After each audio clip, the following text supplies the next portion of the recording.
Assalamualaikum warahmatullahi wabarakatuh. Saya Hanifia Dalia Zamafira, NIM 59 dari kelompok 3. Di sini saya ingin menjelaskan materi tentang morfem dan alomorf. Pengertian morfem itu sendiri adalah satuan gramatikal terkecil yang memiliki makna.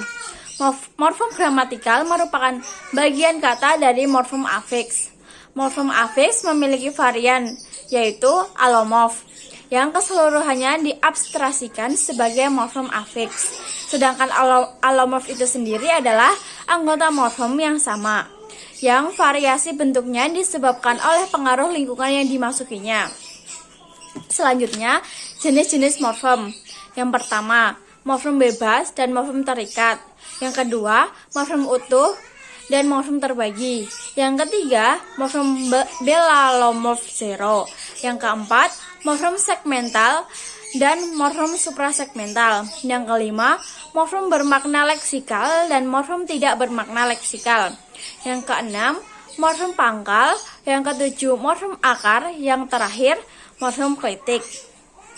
Selanjutnya, bentuk-bentuk alomorf, yaitu yang pertama, alomorf mem. Yang kedua, alomorf mem. Yang ketiga, alomorf men. Yang keempat, alomorf menge. Yang keenam, alomorf menye. Yang ketujuh, alomorf pem. Yang kedelapan, alomorf pe. Yang kesembilan, alomorf pen. Dan yang terakhir yaitu alomorf kan. Berikut ini contoh penerapan morfem pangkal, morfem akar, dan morfem klitik pada teks. Yang pertama yaitu morfem pangkal.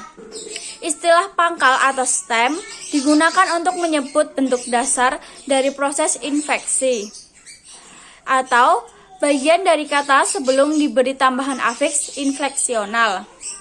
Dalam bahasa Indonesia, proses pembentukan kata infleksi hanya terjadi pada pembentukan verba transitif, yakni verba yang berprefiks me atau yang dapat diganti dengan di, ter, prefiks zero. Dalam bacaan teks tersebut ditemukan morfem pangkal, yaitu yang pertama, kata membaca. Pangkalnya adalah baca, dapat diganti menjadi dibaca dan membaca. Yang kedua, kata meningkatkan. Pangkalnya adalah tingkatkan, dapat diganti menjadi ditingkatkan. Yang ketiga, yaitu kata membantu. Pangkalnya adalah bantu, dapat diganti menjadi dibantu dan terbantu. Dan yang terakhir, kata mempengaruhi. Pangkalnya adalah pengaruh, dapat diganti menjadi dipengaruhi dan terpengaruhi. Morfem selanjutnya yaitu morfem akar. Istilah akar atau root digunakan untuk menyebut bentuk yang tidak dapat dianalisis lebih jauh. Akar adalah bentuk yang tersisa setelah semua afiks ditinggalkan. Dalam bacaan teks tersebut, terdapat morfem akar, yaitu pada kata pembelajarannya. Setelah afiksnya ditinggalkan, yaitu pe, an, dan nya, makna yang tersisa hanya morfem belajar, yang merupakan dasar atau akar. Akar belajar ini tidak dapat dianalisis lebih jauh lagi tanpa merusak makna tersebut. Atau kata pembelajaran, setelah afiksnya ditinggalkan yaitu pe, be, dan an, makna yang tersisa hanya morfem ajar yang merupakan dasar atau akar. Akar ajar ini tidak dapat dianalisis lebih jauh lagi tanpa merusak makna tersebut. Morfem yang terakhir yaitu morfem klitik. Klitik adalah morfem terikat yang memiliki makna leksikal dan tidak dapat menjadi bentuk dasar dalam pembentukan kata yang lebih kompleks.